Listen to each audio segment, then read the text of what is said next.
একটা দারুণ সোজা একটা টিপস আপনাদেরকে বলে দেবো। যারা যারা টাকার জন্যে প্রচণ্ড রকমভাবে মাথা খারাপ হয়ে যাচ্ছে,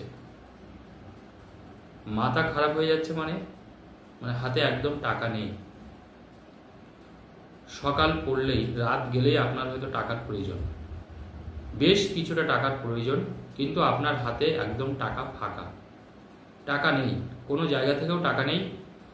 আর সব থেকে বড় কথা হচ্ছে, কেউ আপনাকে টাকা দিতেও চাইছে না, কেউ আপনাকে ধার দিতেও চাইছে না, লোন দিতেও চাইছে না, কোনো মানুষ আপনাকে সাহায্য করতেও চাইছে না। দেখুন, মানুষের ভাগ্য যখন অনেকটা খারাপ হয়, মানুষ যখন গ্রহদোষের শিকার হয়, মানে গ্রহের অবস্থান যখন ভালো না থাকে, তখন কিন্তু মানুষের এইরকম একটা উভয় সংকট তৈরি হয়, তখন কিন্তু মানুষের একটা দারিদ্র যোগ তৈরি হয়।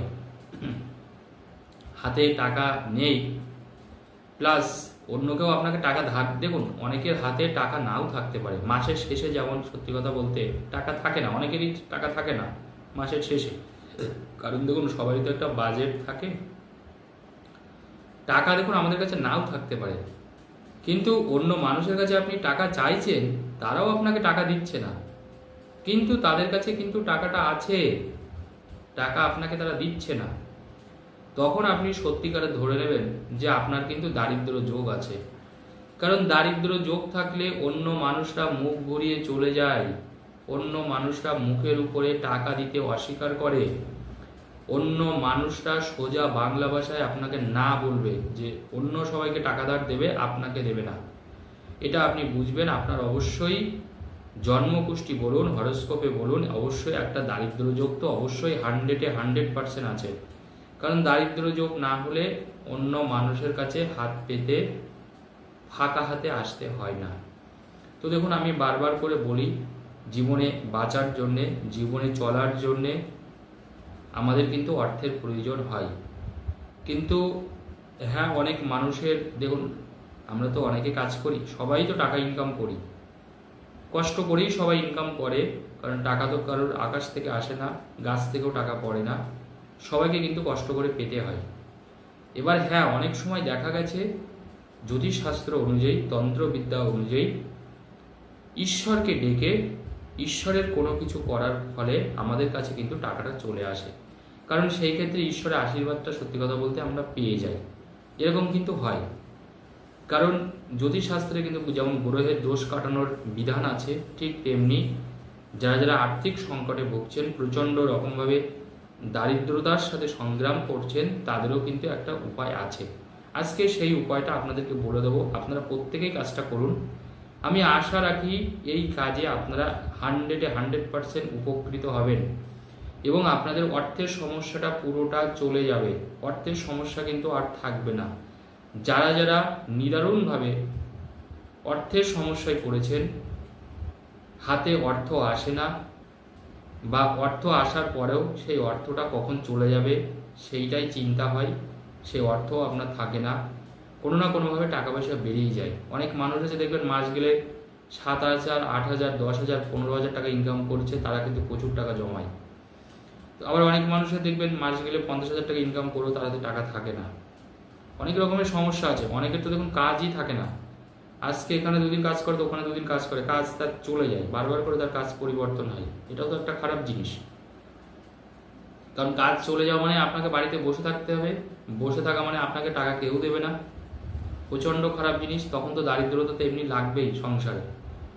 তাহলে এই দারিদ্রতা দূর করার জন্যে যে কাজটা করতে হবে সেটা হচ্ছে, যে মানুষটা, মনে রাখবেন, যে মানুষটার এই সমস্যা, আপনি 1 বোতল জল নেবেন, 1 বোতল এমনি ভালো জল নিন, গঙ্গার জল নিতে হবে এমন কোনো কথা নেই, যদি পারেন গঙ্গার জল নিতে পারেন, বা এমনি জল হলেও হবে, কিন্তু এখানে কিন্তু গঙ্গার জলের কোনো ব্যাপার নেই, আগে থেকে বলে দিলাম। জাস্ট এমনি জল নেবেন, একটা বোতলে করে, ছোট বোতল নেবেন, ওই 500 বা 250, যে বোতলে আমরা জল খাই দোকানে কিনতে পাওয়া যায়, ছোট বোতল, 250 হলেও হবে, বা 500 হলেও কিন্তু হবে, 500 হলেও কিন্তু কোনো ক্ষতি নেই।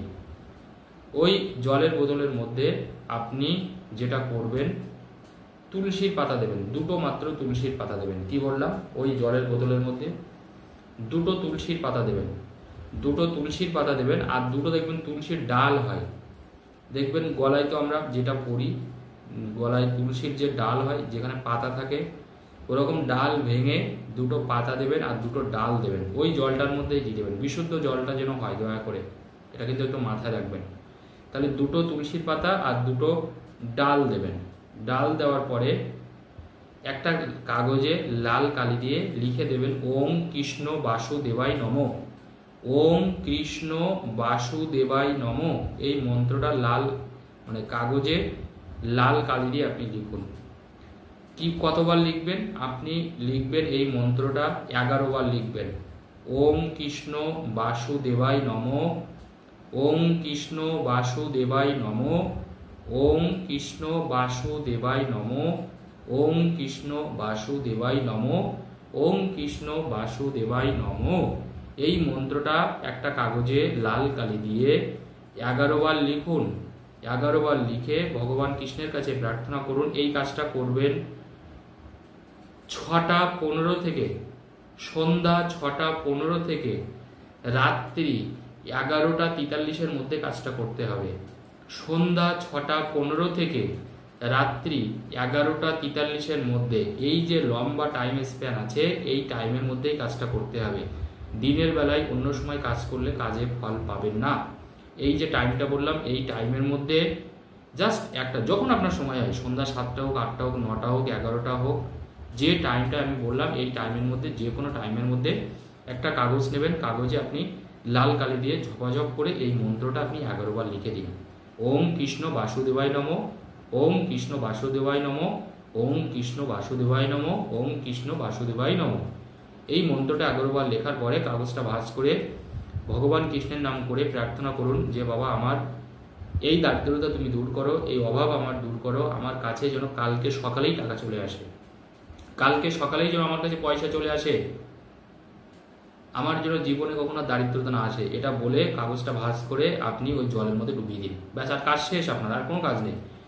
এইভাবে টানা 11 দিন মনে রাখবেন, এইভাবে টানা 11 দিন ওই যে বোতলটা আপনি ভরেছেন ওই বোতলের মধ্যে প্রতিদিন এই যে টাইমটা বলেছি ওই টাইম স্প্যানের মধ্যে 11 বার করে ওম কৃষ্ণ বাসুদেবায় নমঃ এই মন্ত্রটা লাল কালি দিয়ে লিখবেন। লেখার পরে কাগজটা ভাঁজ করে ওই বোতলটার মধ্যে কিন্তু আপনি ডুবিয়ে দেবেন। ওই বোতলটা আপনার ঠাকুর ঘরে আপনি রেখে দেবেন, ঠাকুর ঘর যেখানে আপনার ঠাকুর ঘর আছে ওই জায়গায় আপনি ওটা রেখে দিন, অথবা বাড়ির উত্তর দিকে আপনি রেখে দিন, অথবা ওখানে যদি না রাখতে পারেন বাড়ির উত্তর দিকে আপনি রেখে দিন। আরেকটা কথা বলে দিই, ওই যে জলটা থাকবে ওই জলটা আপনি কাজে যাওয়ার আগে বা সকালবেলা যারা বাড়িতে থাকেন কাজে যান না, অনেকে আছে যারা হাউস ওয়াইফ তারা তো কাজটা করবেন, তারা স্নান করার পরে ওই জল 2-4 ফোঁটা করে আপনার গায়ের মাথায় ছিটিয়ে দেবেন। 11 দিন ছেটাবেন, 11 দিন। আর 11 দিনই আমি কাজটা করতে বলেছি। 11 দিন প্রতিদিন লিখে লিখে ওই বোতলের মধ্যে আপনি ওইটা দিয়ে দেবেন। এইটা যদি আপনি করতে পারেন 11 দিন, আমি খুব দায়িত্ব নিয়ে বলছি আপনার আর্থিক সমস্যা কাটবেই। আমি খুব জোরের সাথে কথাটা বলছি, কাজটা করে দেখুন, বিশ্বাসের সাথে করুন। আর প্রতিদিন স্নান করার পরে 2-4 ফোঁটা করে ওখান থেকে একটু জল আপনার গায়ে মাথায় ছিটিয়ে দেবেন, ব্যাস। জীবনে কখনো আপনার টাকার অভাব হবে না। টাকা আপনার কাছে আসবে, আজকে করবেন কালকেই টাকা আসবে। করে দেখুন, নির্ঘাত ফল পাবেন। ধন্যবাদ।